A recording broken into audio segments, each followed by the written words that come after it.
There are many types of processing units. The two most significant ones are CPU and MCU. The two types of processing units are similarly, both ones are the central processor for whole electronic system.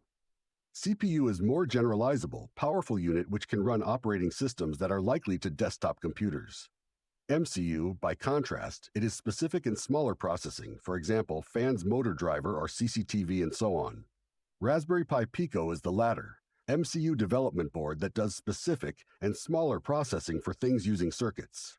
It uses RP2040, which is based on dual ARM Cortex M0 Plus. The clock speed is about 133 MHz, 264 kilobytes RAM, and 2 megabytes internal flash. It is great machinery that can make any kind of things MCU can do, so is very powerful, cheap and versatile development board. Many engineers use it to entertain their spare time. They make various devices using the board. It requires good deal of knowing the hardware and programming languages too. The book Raspberry Pi Pico, MicroPython Nada, can teach the purpose of using Raspberry Pi Pico. It is very good book for beginners starting microcontroller programming with Raspberry Pi Pico board. The book is written for MicroPython users. Not only explaining the language, it explains associative knowings that are commonly taught. For example, when it explains very basic LED light project. It also explains pull-up resistor and open drain resistor circuits, which is commonly taught in class 2.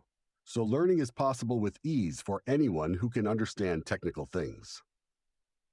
It also mentions things that are trivial but can resolve curiosity that arises naturally when we begin to learn.